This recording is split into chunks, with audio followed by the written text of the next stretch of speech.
PMO leader session. The conference is well underway now. We're in full swing. So I'm absolutely delighted that for this next session, we've got Hugh Willman and Stephen Ram joining us, and they are going to be talking to us about AI in the PMO world and value-led change, which we know is topical. AI is everywhere, but this is really specific session on what that can mean for us and how we can really use it.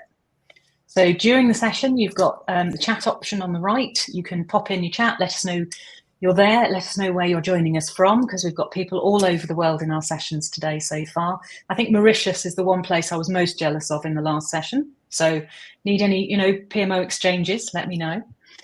And there's a Q&A option there too. So if you've got questions for Hugh and for Steve, pop that in the Q&A and we will tackle those. And don't forget to share your feedback online too. We're using the hashtag TPL conference to get a bit of a buzz going around this. You'll see us popping up on LinkedIn. We're getting great feedback on what people are learning from our sessions. And make sure as well, when you get the chance afterwards, pop over and visit our sponsors in their booths. Keyed in, Planisware. They are the people that make this possible, along with Asana and all our incredible volunteers as well. So pop along and see them. They have some digital freebies for everybody in the booths, since we don't get mouse mats and post-it notes anymore with our virtual conferences. But that's enough housekeeping. I'm going to hand over to Hugh, who's the head of delivery and the coup at Cedus. He's got an engineering background and he is a data guy. So this is somebody who wants things to be right and to work, which is exactly what we need in our world. And to Steve, who is the co-founder and managing partner at Cedus. He's got nearly 30 years experience in change, so he must be nearly as old as me, which is a bit scary. And they are going to talk to us about value-led change. So over to you guys. Brilliant. Thanks, Joe. Morning, everyone, or good afternoon, depending on where you're joining us from. So, yeah, I guess Joe's very nicely set the stage for who we are. So I will briefly introduce myself and then we'll get into the meat of what we're looking to discuss today. So as Joe mentioned, my background is predominantly engineering, lots of data and analytics, but have transitioned that into program and project delivery and looking to leverage an analytical mindset in terms of how we can unlock value during project delivery. Steve, as you've heard, is a kind of co-founder at Cedus with, I put 28, I was being kind, but you're right, Joe, nearly 30 years. Let's make him feel slightly old, of delivering complex projects and programs, predominantly or certainly early career in the banking financial services sectors, but latterly since setting up Cedus across a host of industries, and really looking at unlocking value for our clients. So whilst this isn't a Cedus session, briefly, who are Cedus? What do we do? We're specialists in what we term predictive business modeling. So we look at unlocking realistic value and ROI using a data-led approach and creating a core kind of common currency within change in PMO so that people can prioritize effectively and really quantify the value that's being unlocked during project and program delivery. And our view or our aim, our reason for being at Cedus is to really equip business leaders, PMO leaders with a holistic picture of the reality inside their business so that we can shift the focus from purely kind of the engineering task, the costs, to a more holistic, genuine value creation model. So that's a little about who we are. In terms of the next 45 minutes or so, what we're looking to cover, ultimately the real aim and where we think we can take PMO and change management is to move away from this paradigm of the PMO being a kind of cost center and admin center and turn it into a measurable profit center for the businesses. So we're going to be exploring one of the main trends as we see it today as value-led change. So making sure that during the PMO, looking at the creation of business value, we'll explore how we quantify that. And then looking at how some of the advancements in AI, specifically around machine learning and the enhancements there around predictability and realistic forecasting, can really unleash the potential of the PMO in this space. So brief layout, we'll outlay the problem as we see it at the moment with traditional change approaches, and then get into the solution of how can value-led change and AI and machine learning really create a solution that is meaningful, tangible, and applicable in a real setting across kind of any business in most industries. What are the benefits? We'll compare and contrast kind of the problem state as we see it now, the solution that we feel can solve that, and then hopefully save lots of time at the end for questions that anyone might have. As we go throughout this, we'll have 2 sections where we'll happily take questions. Just to keep the flow going, we'll probably outline the problem a little bit. I'll hand over to Steve in a second and kind of look through the problem space. And then we'd love to get your feedback or answer any questions on your perception of our view of the problem space. Obviously, we're all, or most of us here, are PMO specialists, so your experiences would be really interesting, and we can take some questions and talk through there. Then at the end, after we've presented the solution and some of the benefits to it, we'll open up the floor again for questions. So by all means, drop them into the panel as you have them, and then we'll pause halfway to field any of the first questions then, and then again, we'll reopen questions at the end. So that's the housekeeping done. Right, so the problem. Where we see it in our experience is that there is a fundamental missing ingredient in most PMOs and in most change and transformation, and that is the sense of value.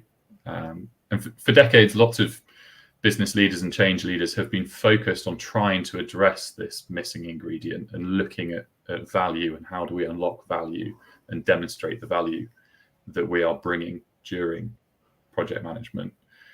But I think despite targeting this concept more broadly of value and value creation, we often struggle with the lack of that currency of value, which is return on investment. Typically, whether it's a project, program, portfolio, whatever level it is, there is money being invested with a view that value is created. So we're looking for a return on that investment. But typically, once we kind of open up the bonnet and look with inside organizations, this common currency, this return on investment, is missing. And if you take that absence of the ROI, which is the full business perspective, so I've got investment and return, and then you combine it with this alarmingly poor predictability. And I know Gardner did a huge study, but looking at kind of subjective estimation and the ability to forecast being really kind of order of magnitude out in some organizations. If you combine those 2 things, so I don't have ROI as a common currency and I don't have a way to predict the future with any level of accuracy, you then get trapped in this distorted view of reality where the information you do have is hard to follow and you don't really know where you're going towards because you can't prioritize, you can't see this view of business benefit. And all of that ultimately means that we as leaders in the PMO space and across the business have this inability to effectively steer and navigate change and transformation and project delivery. The results in kind of unforeseen cost overruns. I'm sure we've all been on projects where, you know, we've been spending money and things haven't quite been delivered, so we've been spending more money and we haven't been able to see that coming. Poor returns, and if you believe, I think Harvard released some data recently, and certainly McKinsey have released data on this subject. If you believe both of those guys, it's staggering still that in terms of success being, you know, to time, to cost, and delivering the full benefits, only 30% of change initiatives and projects and programs deliver their full scope. So a 70% failure rate, which is staggering. So I guess we don't have ROI and we can't predict, and that's a big problem. Steve, do you want to take us through, I guess, the impact of that problem? Yeah, thanks, Hugh. Value and ROI and predictability being at the heart of the change system. Logically, you'd think that would be true, but when you look at most change systems, it isn't the case. And you know, if you can't see an objective view of business reality, a full holistic view, that it makes steering, you know, practically impossible. You can't see the problems coming. You can't take the action when you need to get to success. So as Hugh's already said, you know, lack of tangible value means you can only see half the picture. If all you can see is cost and commonly engineering tasks, then, you know, that's part of the blindfold. And then you add the the poor predictability from the subjective estimation, and suddenly it's you really can't see what you need to see.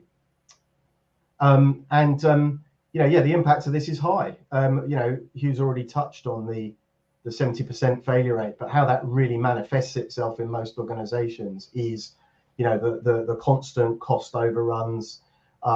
You can't course correct because the crises pop out of the woodwork too late to fix. And if you ask to see the monetary returns on most projects, you can't. It's not visible. Okay, should we move on to the next one, Hugh?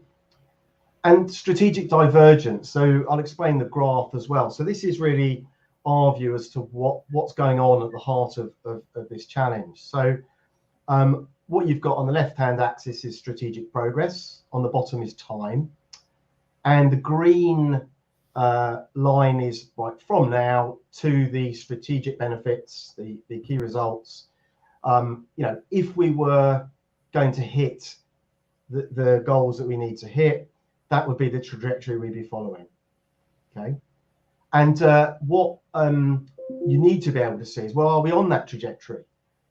Often, people always say, when do projects fail? They don't fail at the crisis point 3 weeks from the end. They probably started failing from day one. It's just nobody could see it. So what you need to be able to see is where are we realistically trending to, based on, we're probably going to deliver at a similar pace in the future as we did in the past. We're probably going to realize benefits at a similar rate as we did in the past, to learn from the past to predict the future. And then what that enables is the ability to see the future reality in advance. And if you discover 3 months into a 3-year program you're off course, you've got time to fix it. If you discover 2.5 years into a 3-year program you've got a problem, then you can't. The amount you'd have to recover by is undoable at that point. So this is really why early warning and corrective action is so fundamental to success. Okay, you can move on to the next one. So, and the question often asked, well, don't the modern change frameworks already deal with all of this? Lots of the change frameworks do talk about value, but if you ask to see it, evidence it, show me the value, realistic costs, monetary benefits at, say, an epic level, most will struggle to show that. And our view is it's absolutely critical to be able to do that. If you take SAFE as an example of a framework and look at all of the parts where logically you would need to see a balanced picture of the business, the benefit, the cost, the risk, etc. It flows through the whole system. If you ask, many agile practitioners, where do benefits live, and they'll say, well, it sits outside of the framework, but it needs to be inside the framework. Otherwise, how do you prioritize if you can't see the ROI? How do you pick the initiatives that you want to do? How do you pick the best OKRs? How do you manage and steer? It's all fundamental to those, all parts of the life cycle to have this balanced, realistic view. Okay, but it doesn't exist in almost all change frameworks, and really that is at the heart for us of the problem, and that's what we're seeking to solve for.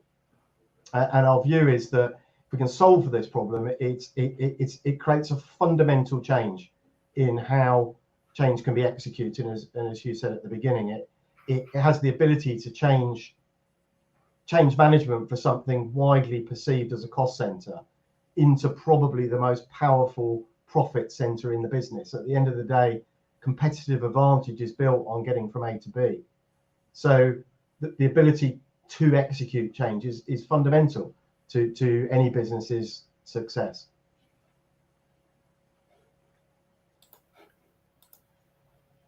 Perfect. Thanks, Steve. So we've had a couple of questions come in throughout that. I think, Carsten, yours related to how do you raise the data maturity level of organizations, a really key question, and hopefully something that we touch on, or certainly can touch on during this next phase around the solution. If anyone had any, I guess, questions or comments, I can see there's some really good chat going on in the chat panel, but specifically related to the problem space, whether you agree, disagree, or want to challenge any of our thinking around the problems of having that missing value lens, that business lens, and not being able to predict. Shout up now, otherwise we'll move through into looking a bit more at, okay, so we're all agreed there's a big problem here, how do we go and solve it? Yeah, absolutely, Hugh. I think if the question that's been raised about the data maturity, we will touch on in the in the next part of the presentation.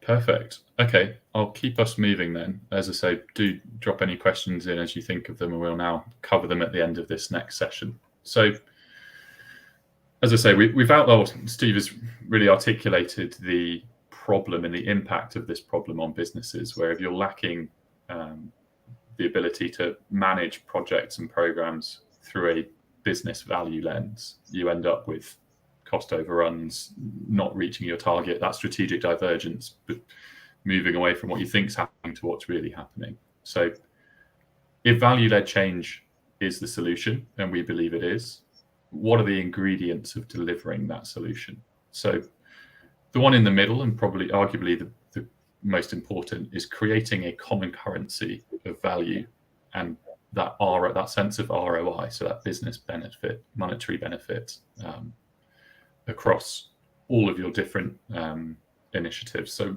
we've seen kind of OKRs and outcomes grow a lot more into project delivery, but if I'm targeting, growing my customer base, but also targeting reducing my operating costs of a platform, how do I compare those in terms of relative importance to the business if they're in a kind of one's apples, one's oranges? We want to create an apples for apples, a common currency comparison. Then we talk about dynamically connected business information. So at the moment, lots of organizations are growing in their use of data and have different systems scattered around that hold different pieces of this puzzle. Connecting those together in a dynamic way so that they are kind of referenced off each other and logically connected is certainly a key ingredient of creating this change. Continuous optimization. So I think gone are the days, and agility certainly addresses this to an extent, but gone are the days where you set the ship and then just let it sail. I think the ability to monitor and check and scenario model and make sure you're optimizing to pull in costs or refocus on added benefits as the world around us changes, and changes ever increasingly quickly. So continuous optimization, certainly a key ingredient for success in this space. And then lastly, predictability and realism in our management information, making sure that we are looking at a realistic view of what's actually happening within the business and making that as accurate as it can be. And I think when you look at all of those areas, there is certainly a space for technology, AI, machine learning to come and help make those enhancements as value add and as efficient as possible. Certainly automation is a key theme that we're seeing across the space.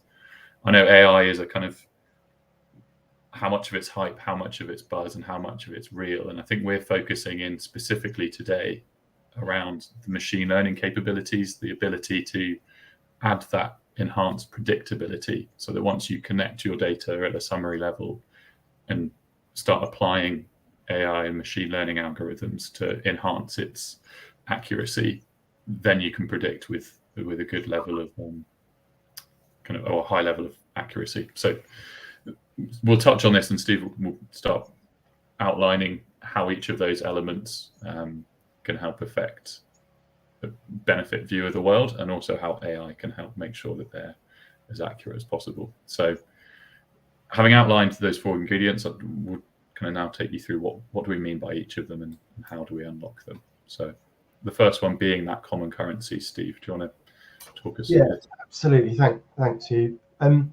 So in terms of the change system, this slide really summarizes how we see the change system. So the purpose of change is to invest X to achieve Y, and it should be run like any other business. And logically, you pour some investment in the top, it percolates down to some different places where money's spent to achieve return, and then the return flows back up again, and the result should be you get measurable return that's much greater than the investment that you poured in.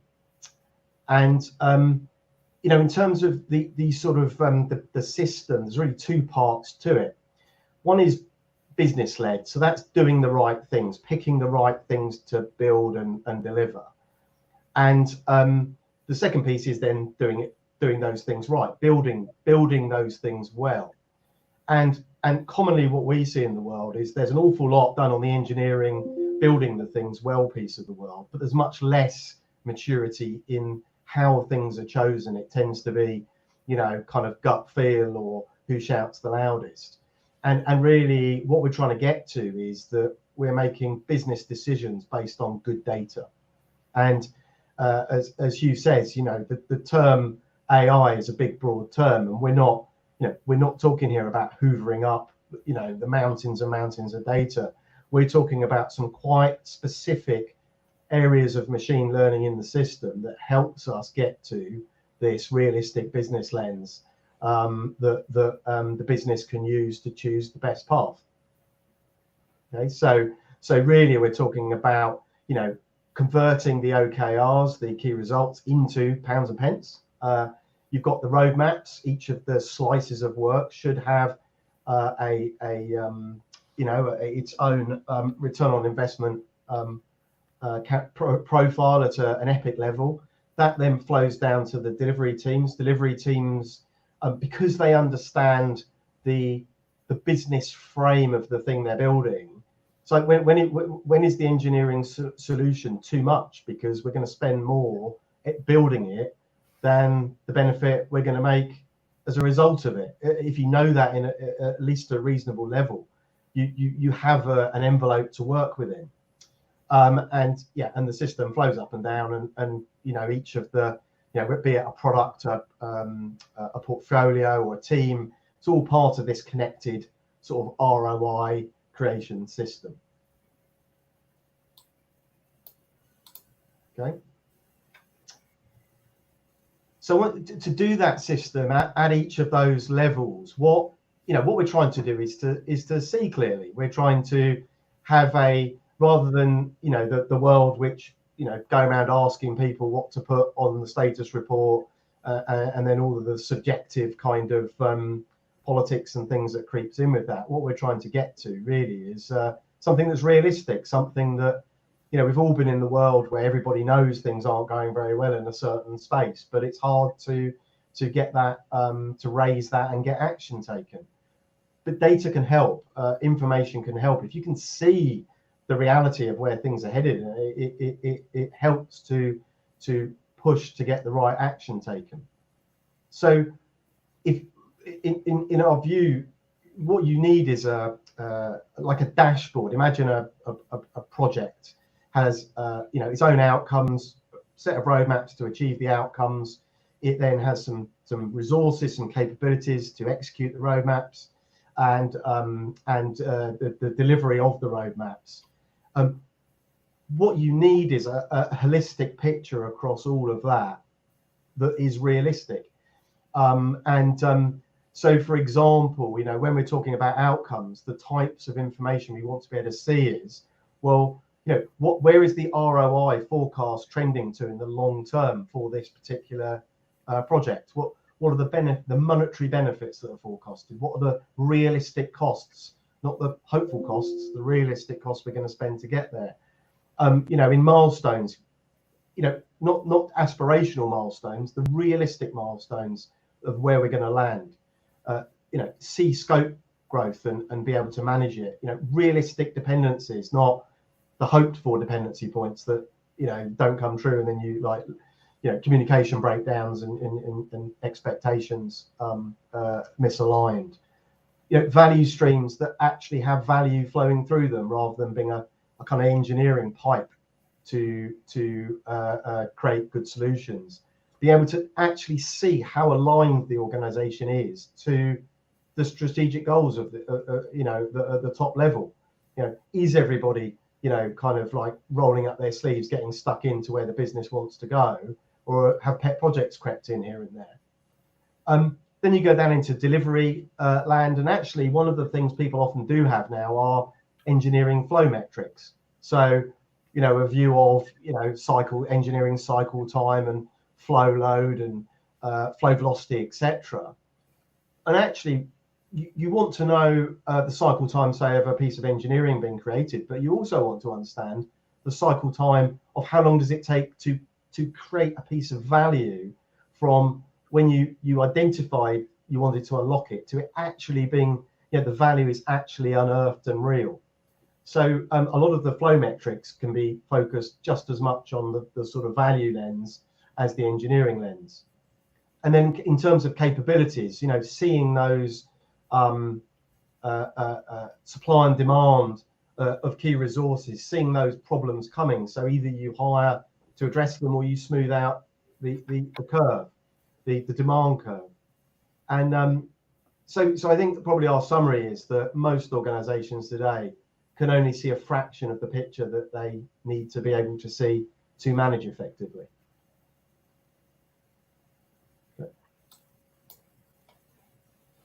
And so what does being able to see enable you to do?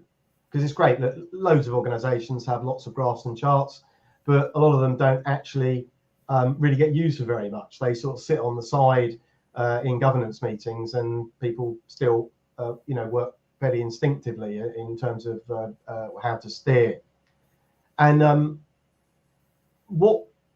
our view of the sort of the part that measurement has to play is what it is an enabler for you to optimize.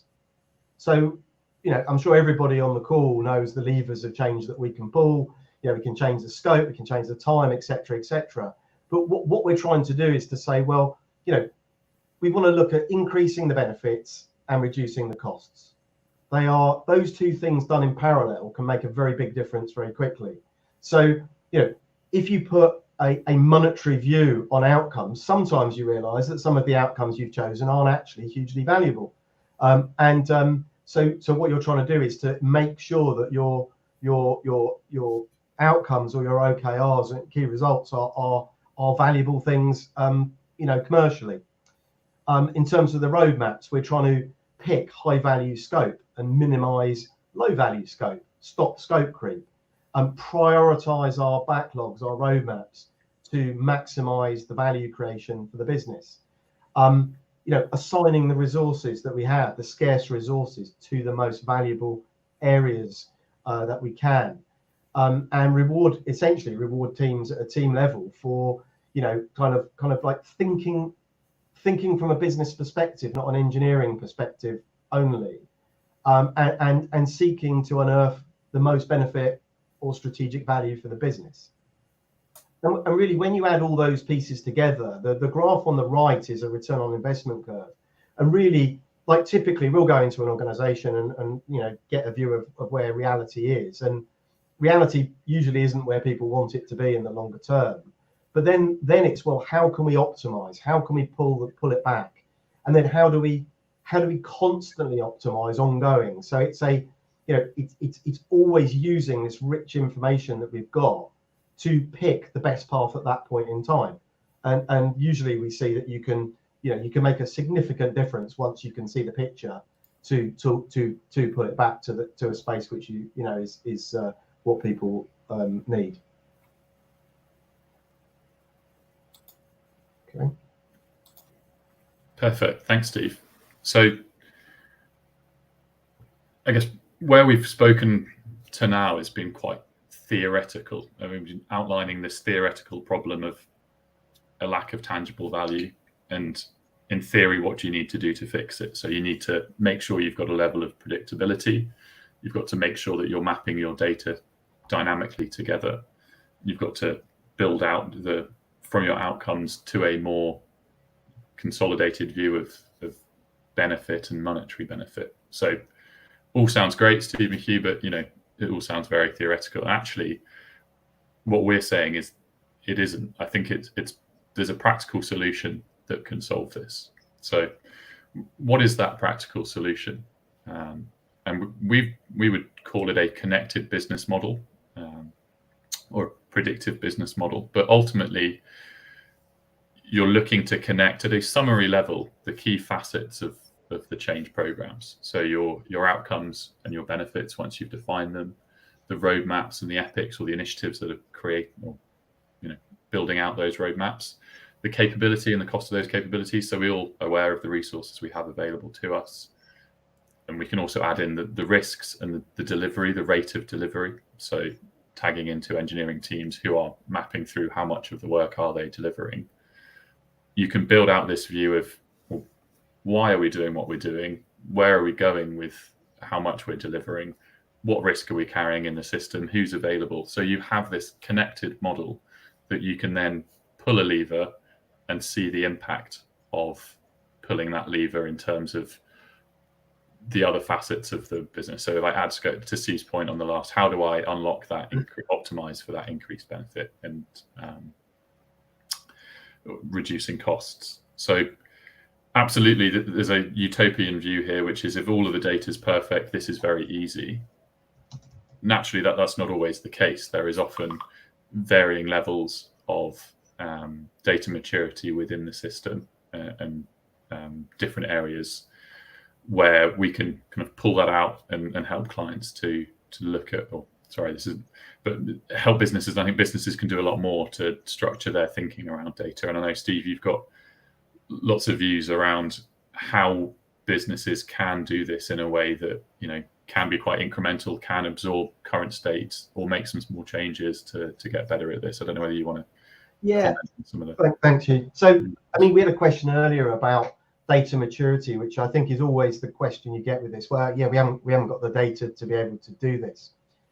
And our view is that this model is done at a very summary level. So you're talking, a handful of outcomes. Your, big program might end up being 30 or 40 slices of work connected to those outcomes. The teams are at a relatively summary level, but still down to the skills that you need. And so the pieces of information that are under management inside the sort of connected model are quite lightweight, and you don't need War and Peace of detail to be able to manage effectively. And our typical, we have like a view of maturity of information over time. So in the short term, it'll be detailed. In the medium term, it'll be slightly higher level, and the chunks of work that go out over the longer term through to the the investment sort of period end will be more higher level. But then because you've got that higher level connected information, and then you apply this machine learning and AI to it to add the predictability to the piece, you can get off a lot, that all those graphs and charts that we looked at just now are actually generatable from a relatively small data set. So what we do is help people to get that small data set. I guess that's sort of the role of the PMO often, is to create a sort of standard approach through the organization. And our experience is it's very doable. If you're trying to do 10,000 line plan, then it's less doable. But when you're talking 100 pieces of information to summarize an entire program, it's actually quite, it's not that difficult to build it, and it's not that difficult to connect it and then use it ongoing to manage it. Perfect. Thanks, Steve. I think what's really interesting as well is at the moment, the kind of proliferation of AI and AI working its way into all areas of our conversation, right? Everyone's talking about it for this being this kind of all-solving, all-conquering capability. And I think actually it's the other way that we look at it is that may well be a future state, and different elements of artificial intelligence, whether that's generative AI, pattern learning, etc. Edwina mentioned some really interesting ones there around the ability to generate structured data better than humans do it, because you can read the plain text language, the emails, etc. And I think at its core, what we're saying is if you build the fundamentals of the sensible, connected, logical structure, as and when AI becomes more readily available and easy to apply to these areas, you can do it incrementally, but you don't need to wait for it to be the Jarvis, if you're an Iron Man fan, or the kind of all singing, all dancing, I just sit here and the AI tells me exactly what to do and it's all connected and the robots have taken over. That's not what we're saying. What we're saying is actually the existing capability of some very targeted areas of artificial intelligence, such as machine learning, reinforcement algorithms, so that as and when you're gathering data on historic rates of delivery, the AI can take that forward and predict future rates of delivery more effectively than you'd have done in the past, etc. So there's an area where you can today apply a very specific use case and get some benefit, and then in time there'll be another benefit that you can add, and in time, etc. So that, I guess, the ability for AI and machine learning to improve this picture is iterative, and we see it as being here today in some areas, and certainly something that you can then build on in future. Steve, anything else to add before we move through to the summary? Yeah, I think it's probably just to sort of double down on that point, Hugh. The AI is this huge topic, and it's sort of almost all encompassing. But yeah, just using it in a couple of key places can be a game changer. So that's certainly our take on it. Incremental is this stuff's going to be emerging over many years at increasing levels of maturity, and really we want to start using it as quickly as we can. To be able to, we'll come on to it in a minute. We're trying to get the capability of PMO and change management to a better place as quickly as it can be. Perfect. So we'll quickly go through, I guess, the benefits of this. So where we were before in the problem space of, focused on costs, focused on engineering tasks, was out looking at the business value and the benefit that we're trying to bring throughout our PMO journey, to, okay, well, if I adopt a value-led change with some very basic for now, but in time, more mature AI and machine learning capabilities, what are the benefits that I unlock as a PMO office? And then we'll summarize at the end and take any questions that people have got in the last 5 minutes or so.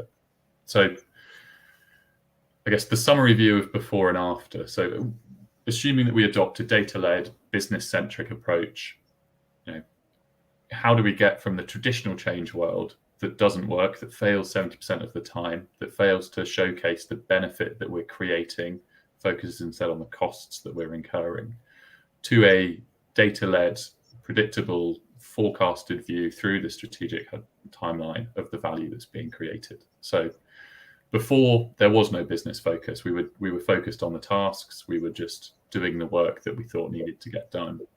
Once you convert that into an ROI perspective and apply the level of predictability, you can become a profit center for the business, because suddenly you can articulate not just the cost of doing things, but the benefit that's unlocked in achieving them.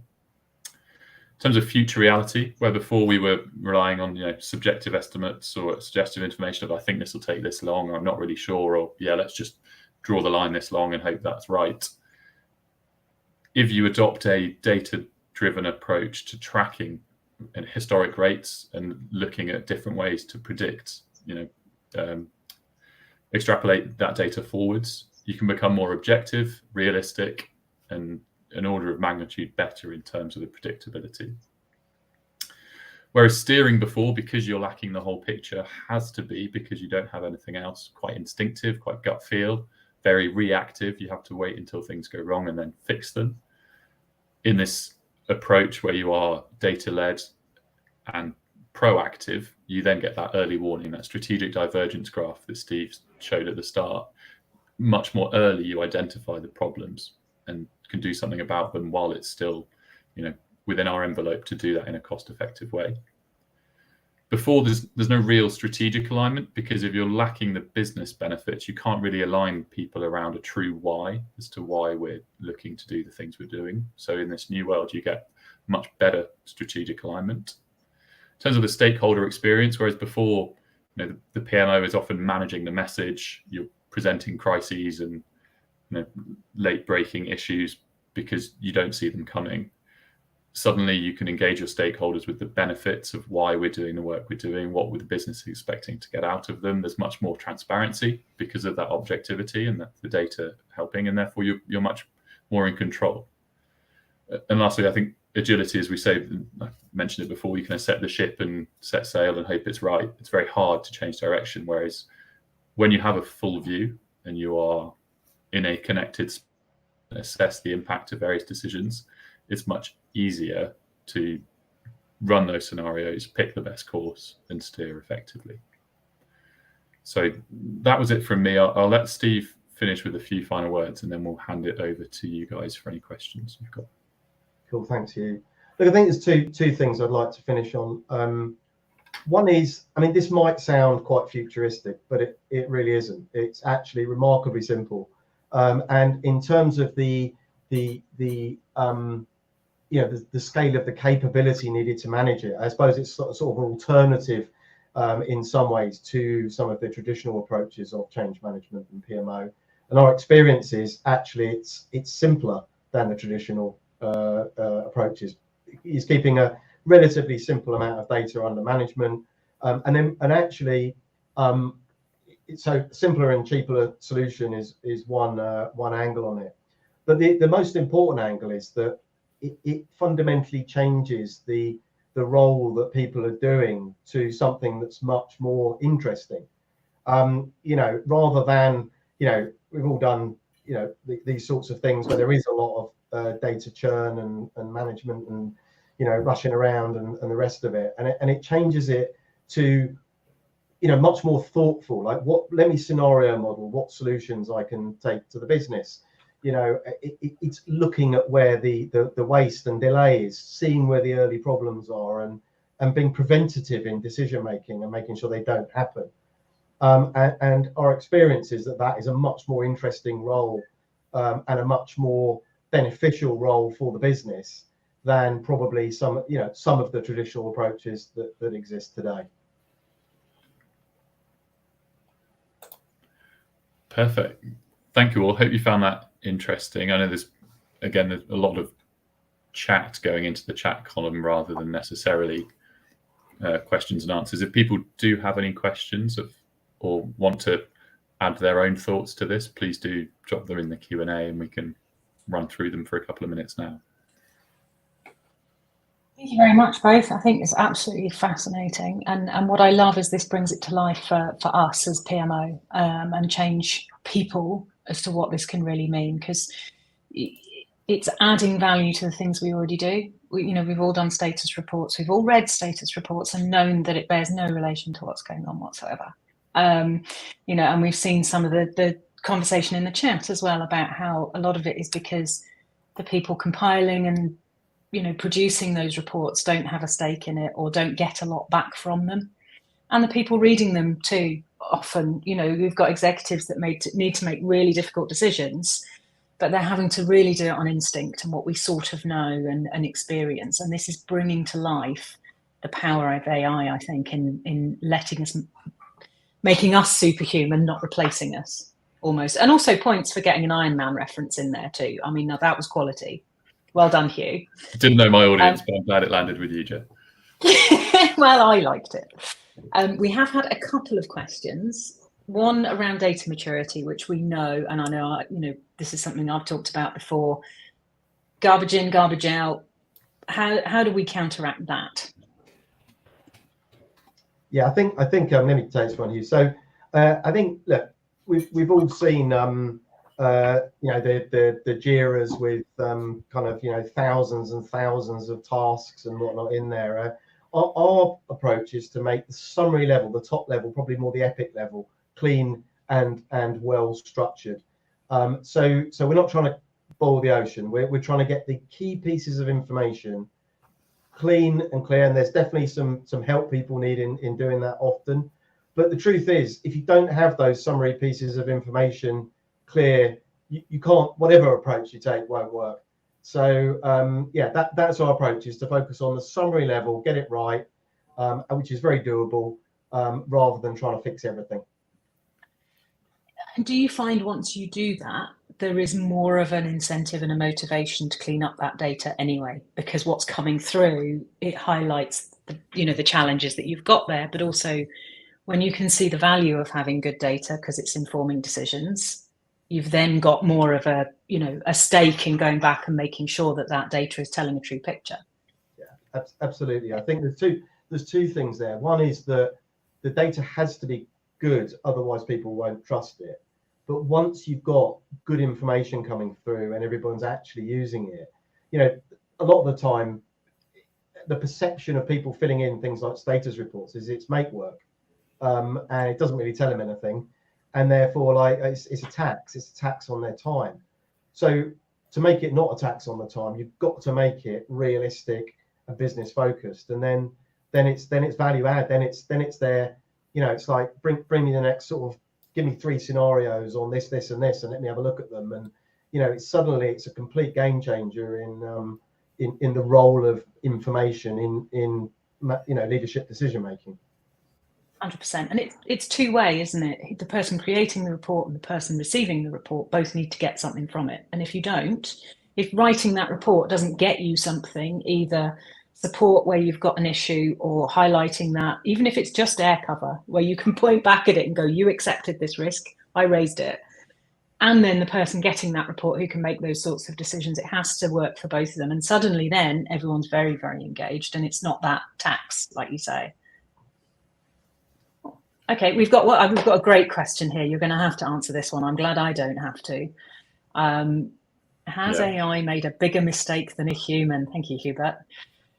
That's a really interesting question. And I think this probably, if I'll give my 2 cents, Steve, I'm sure you've got a view on this as well. But I think this comes back to what subset are we talking about when we refer to AI in this space? Because I think people like a term that they can center around. It's very easy. It's thrown out. But at the moment, certainly in the media, and people that don't really interact with the different subsets of artificial intelligence, it's become this all-encompass thing where actually it's just a proxy for ChatGPT, or it's a proxy for Jarvis or whatever, where you've got, AI making decisions for you, or generative AI making copy, or whatever it might be. Actually, we're specifically at the moment, the use case that we were exploring and have deployed is the machine learning part of artificial intelligence, which is actually, certainly there's some thinking around the prompts that you have to put in to make sure that it's still human-led to that extent. But then once you understand and create the right algorithms and let the machine do its learning, I don't think it's a case of AI making mistakes in that sense, because you are putting it to task in the right areas. And I think right now, would I or would many business leaders allow all of their people just to go on holiday for the whole year and just replace them with robots? Absolutely not, because I don't think AI is ready. And I think, Joe, you hit the nail on the head in terms of what we see as the future, which is an AI-enabled PMO, where you're using it to supercharge the decisions that you can then make. So I think rather than positioning it as AI versus human, it's got to be human with AI enhancements, and making sure that you're applying it sensibly with the right part of its artificial intelligence to the right problem. And in time, those use cases will probably expand. I think Edwina and Carson had a really interesting conversation around generative AI and sentiment analysis to look at, replacing project reports, and that might be a different use case in time. But specifically right now, I think the more machine learning types is a little bit more constrained, and probably quite rightly constrained. I think it will be fascinating to see how this evolves into.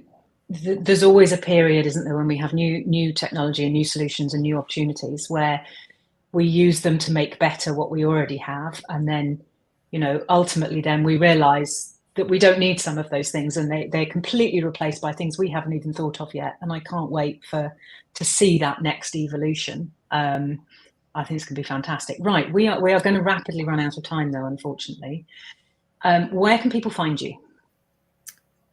Got your details on the screen. LinkedIn? Yeah, put some details on there. Feel free to reach out or visit the website. In terms of immediately after this, we'll be hanging around. So we'll probably go into some of the breakout spaces. If people have got questions or want an offline discussion, come and find us. But yeah, after the fact, drop either of us an email, or I think at the front page of this deck was info@cedus.co.uk. By all means, reach out. We'd love a conversation. We talk about this all day. So that's probably longer term. But yeah, immediately afterwards, we'll be hanging around in one of the breakout rooms. Fantastic. Yep. And so we're going to end this session now. We're going to wrap it up. Thank you, everyone, for being an audience, but you can actually catch you and Steve straight after. So if you head over to the networking area once we close the session, you will be able to find them and speak to them in person, make more Iron Man references, because I think, we can never have enough. But I just want to thank you so much for giving us your time today, for talking on this topic. I know it's close to your hearts, but it's ours too. And we could talk about it all day, but we'll wrap up there. So thank you very, very much. And I'm sure we'll be talking in the near future. Thank you, guys. Thanks, Jay. Thanks all.